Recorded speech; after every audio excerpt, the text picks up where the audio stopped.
श्री शंकर गीता अध्याय 13 भगवान श्री विष्णू म्हणाले म्हणा वा श्री शंकर महाराज वदले असे म्हणा, हे दोघेही मुळात एकच, दोघासही दोनदा वंदन. हे दोघेही एकच असल्याचे प्राचीन काळापासून प्रख्यात आहे. शिवहृदयात विष्णू वास करतात तर विष्णू हृदयात शिव विराजमान आहेत, हे विधान सनातन सत्य होय. एक प्रिय भक्ताला श्री शंकर महाराजांनी कुरुक्षेत्रावरचे ते महाप्रसिद्ध युद्ध तर दाखवलेच, शिवाय गीता कथनाचा जो अर्जुन संवाद पाहताना महाराज हे श्रीकृष्ण रूपात उभे असल्याचे दिसले. महाभारत हे विविध जीवन वृत्तीचे दर्शन घडविणारा एक महाप्रसंग, पण तरीही धर्माच्या एक व्यवस्थित घडीकडे आपण पाहतो. अशा वेळी झालेला अवतार हा श्रीकृष्णाचा होय, तर समाजाची घडी विचित्रपणे विस्कटल्यावर झालेला अवतार श्री शंकर महाराजांचा होय.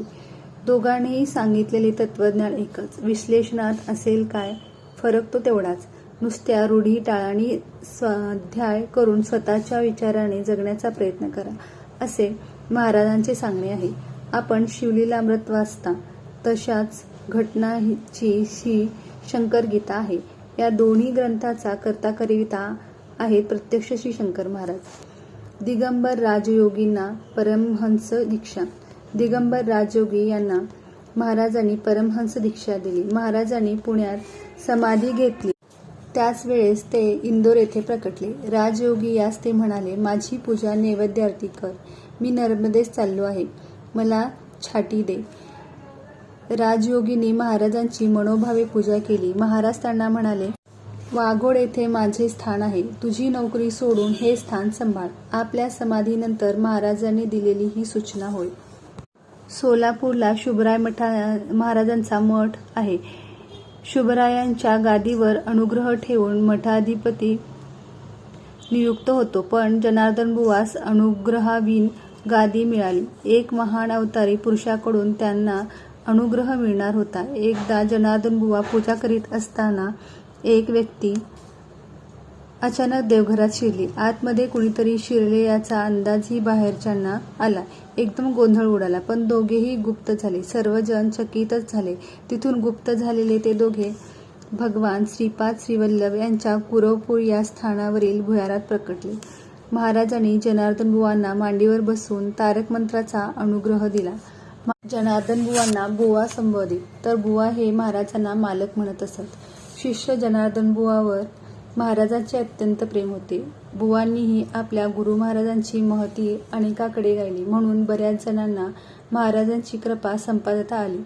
जनार्दन बुवांना महाराजांनी स्वतः समाधी दिली, असे पांडुरंगाने श्री ज्ञानोबांना समाधी दिली आहे नाही का. श्री शंकराचार्याची पूजा श्री शंकर महाराजांना पोचली. जनार्दन बुवांचा अधिकारही फार मोठा होता, हे स्पष्ट आहे. या गुरु शिष्यांच्या सानिध्यामुळे शुभराय मठ खरोखरीच धन्य झाला आहे. एके रविवारी जनार्दन बुवांनी धनुर्मास करण्याचे ठरवले. धर्मशास्त्रात प्रत्येक महिन्यामध्ये करावयाची वेगवेगळी विधी विधाने सांगितली आहेत. त्याप्रमाणे सूर्याने धनुराशीत प्रवेश केल्यानंतर जे धार्मिक विधीचे पालन करायचे त्या महिन्याला धनुर्मास म्हणतात. मकर संक्रांतीच्या आधीचा हा महिना. महाराजांची संमती घेऊन जनार्दन बुवांनी सर्वांना आमंत्रित केले. यावेळी शंकराचार्याचा मुक्काम सोलापुरामध्ये होता, त्यांनाही निमंत्रण नेले. शंकराचार्य आपल्या स्थानात पार्थिव पूजा करीत होते. त्यांचे चालू असलेले उपचार अचानक अदृश्य होऊ लागले. त्यांना प्रश्न पडला, आपण केलेली पूजा कुणी घेतली. त्यांनी अंतर्ज्ञानाने पाहताच वस्तुस्थिती लक्षात आली. इकडे मठात सर्वांना प्रश्न पडला होता की शंकर महाराजांच्या चरणावर साग्रसंगीत पूजाविधी कोण करीत आहे.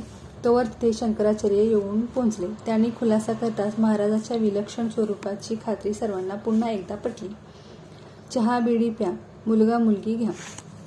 बऱ्हाणपूरच्या एका वैदिक शस्त्रभुवांना संतती नव्हती. त्यांनी आपली ही व्यथा महाराजांसमोर मांडली. महाराजांनी त्यांना आपल्याबरोबर चलण्यास सांगितले. दोघेही गावाबाहेर गेले. चालून चालून शास्त्रीबुवा थकले. त्यांना चहा बिडीची तलब झाली. तोवर ते एका डोंगरावर जाऊन पोहोचले होते. तिथे उभे राहून महाराजांनी टाळी वाजवली. ताबडतोब एक मुलगा किटलीतून चहा घेऊन आला. 2 कपबश्याही त्याच्याकडे होत्या. विडी बंडल व आगपेटीही त्याने आणली. किटली मात्र छोटीशी 2 कपाचीच होती. त्याने दोघांना तो चहा दिला. शास्त्रीबुवांना आणखी चहा हवा झाला. महाराज त्या मुलाला म्हणाले, याला हवा तितका चहा दे. शास्त्रीबुवांनी 3 कप चहा घेतला. एक विडीही ओढली. यामागील गुह्य काही तेव्हा कळले नाही. पण तो मुलगा महाराजांनीच घेतलेले दुसरे रूप होते. 3 चहा प्याले. त्यांना 3 मुलगे झाले. एक विडी ओढली, एक मुलगी झाली. चहा पुल्लिंगी म्हणून मुलगे झाले. विडी स्त्रीलिंगी म्हणून मुलगी झाली. महारोगी व्याधीमुक्त.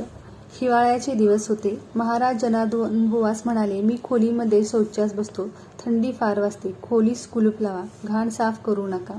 असे 15 दिवस चालले होते. नंतर पुढे 15 दिवस खोली नुसतीच बंद राहिली. महिन्याभरानंतर एक महारोगी जनार्दनबुवाकडे येऊन म्हणाला, मला देवीचा दृष्टांत झाला आहे की सोलापूर येथे शुभराय मठात जाऊन शंकर महाराजाचे दर्शन घे.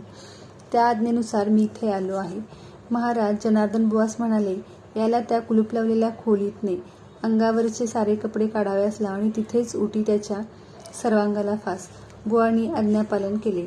महारोगी व्याधीमुक्त झाला. त्याच्या शरीराची कांती दिव्य सतेज झाली. मुसलमानही शरण येत. मुंबईमध्ये एकदा हिंदू मुसलमानात तब्बल 15 दिवस धुमश्चक्री चालली होती. त्या काळात महाराज मुंबईमध्ये आपल्या मोटार कारखानदार असलेल्या श्रीमंत भक्ताकडे मुक्कामास होते. त्याला ते ऐन मध्यरात्री म्हणाले, आपल्याला आता जायचे आहे. ताबडतोब चल. महमद अली रोडने जायचे आहे. गाडी बाहेर काढ. दंगा ज्या रस्त्याला अधिक त्या मार्गानेच गाडी न्यायची म्हटल्यावर ड्रायव्हरही घाबरून गेला. तो वेगात गाडी चालवत होता.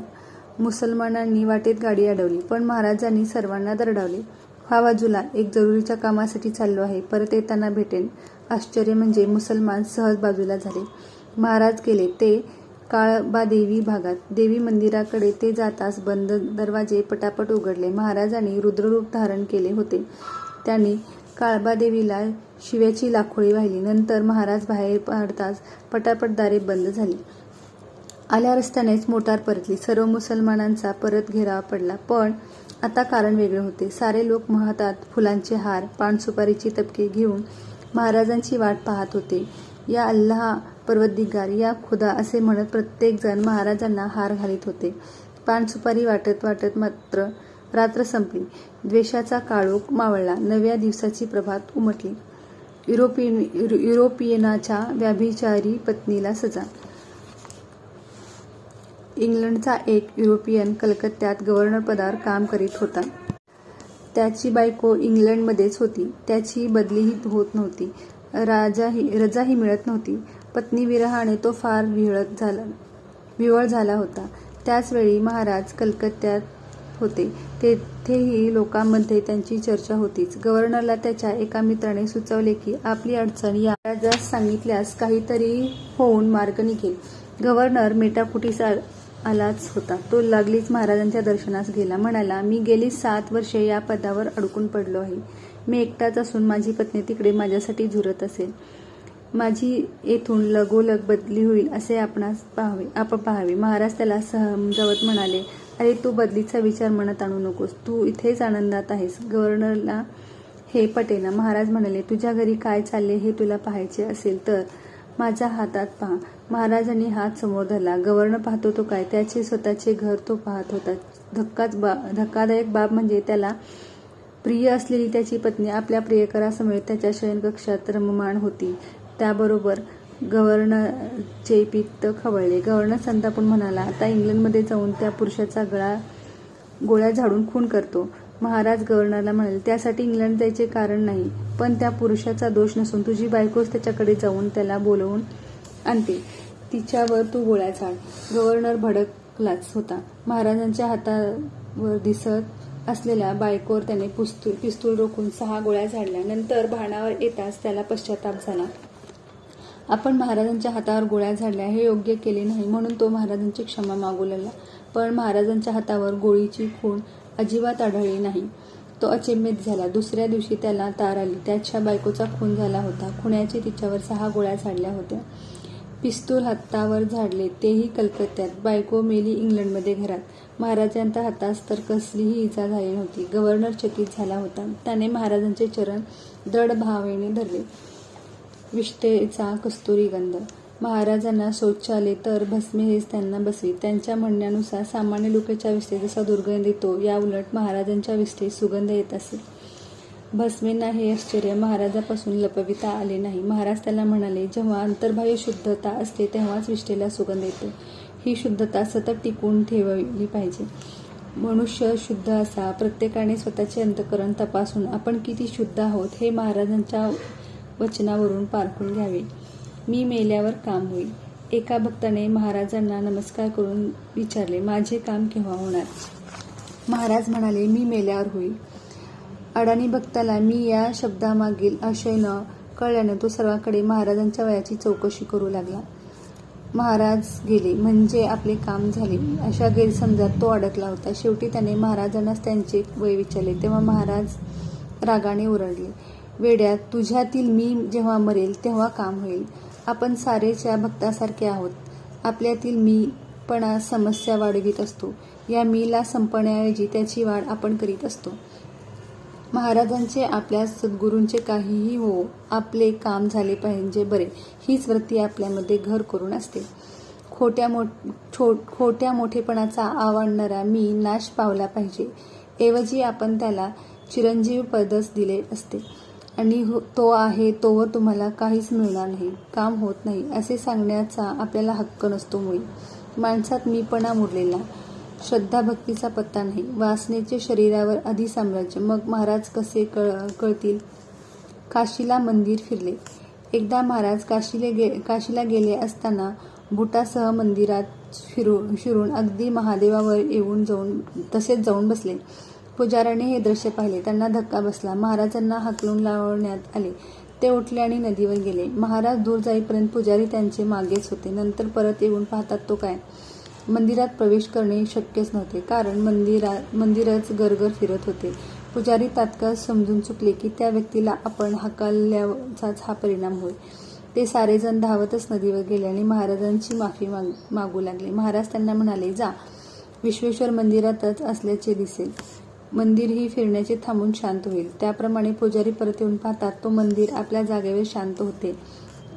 विश्वेश्वर ही जागेवर निवांत होते. ते पाहताच महाराजांची योग्यता पुजाऱ्यांना पूर्णपणे कळली.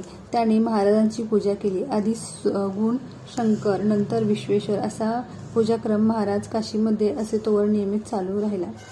भगवान काशी विश्वेश्वर मूर्तिरूपाने मंदिरात तर सगुण रूपाने नदीवर नावेत बसून पूजा स्वीकारत होते. शरणार्थी निजाम. हैदराबादेचा निजाम महाराजांचा भक्त होता. त्याच्या मृत्यूनंतर गादीवर बसलेला दुसरा निजाम महाराजांना मुळीच मानत नव्हता. निजामांचा दिवाण सालार जंग महाराजांचा भक्त होता. त्याच्याकडे आले असता निजामाने महाराजांना हकलून दिले. जाता जाता महाराज दिवाणाला म्हणाले, तुझा राजा मला सिंहासनावर पुन्हा बसवतो की नाही हेच आता पहा. त्यानंतर लगेच वादळ सुटले. मुसळधार पावसाने पाण्याचे लोट उसळले. गाव पाण्यात बुडाला. ही घटना इतकी विचित्र होती की निजाम भयचकित झाला. सालारजंग त्याला म्हणाला, आपण महाराजांना हाकलून दिल्यामुळे हे संकट उद्भवले आहे. त्यांना शरण गेल्यास शांतता होईल. निजामी जेरेसाला होता. त्याने महाराजापुढे शरणागती स्वीकारली. सिंहासनावर आणून बसवले. महाराज म्हणाले, नदीची खणानारळाने ओटी भरावी. त्याप्रमाणे केले असता अवघ्या तासभरात पाणी ओसरले. महाराज निजामाला म्हणाले, माझी परीक्षा पाहतोस काय? तू गुरुचरित्रातील रजक धोबी, तुला मीच राजा केले. लक्षात ठेव, यापुढे तुझी एकच पिढी राज्य करील. पुढे तसेच घडले. भयंकर प्रसंगातून बचावले अभ्यंकर. गणेश महादेव अभ्यंकर यांना युद्धात पॅन्टवर गोळ्या लागल्या. अक्षरशः पॅन्टची चाळण झाली. परंतु आश्चर्याची गोष्ट अशी की पायास जखमा मुळीच झाल्या नाही. ते महाराजांचे भक्त होते. पुढे ते महाराजाकडे आले असता त्या प्रसंगाची आठवण करून देत त्याला आपण वाचवल्याचे सांगितले. याच अभ्यंकरांना महाराजांची सही हवी होती. तसे ते प्रयत्न करीत होते. महाराज त्यांना दाद देत नव्हते. पुढे महाराज काशीस गेले असता त्यांचा मुक्काम पुजाऱ्याकडे होते. तिथून त्यांनी नगर येथे अभ्यंकरांना पत्र पाठवले की मला पैशाची निकड आहे. इथे कोणी मला पैसे देत नाही, तर ते आपण पाठवावेत. हे पत्र वाचून अभ्यंकराला अत्यानंद झाला, कारण मनी ऑर्डर पाठवल्यावर त्यावर महाराजांना सही करावी लागणार व आपल्याकडे ती कायम राहील असे त्यांना वाटले. मनी ऑर्डर पाठवली. काशी येथे महाराजांनी ती स्वीकारली. त्यावर त्यांची सही होती. शंकर दत्तात्रेय उपास. ही सही सीलबंद करून त्याने तिजोरीत ठेवली. अभ्यंकरांनी महाराज जेव्हा घरी आले तेव्हा त्या सहीविषयी सांगितले. महाराज सहजच त्यांना म्हणाले, अशक्य असेल तर दाखव.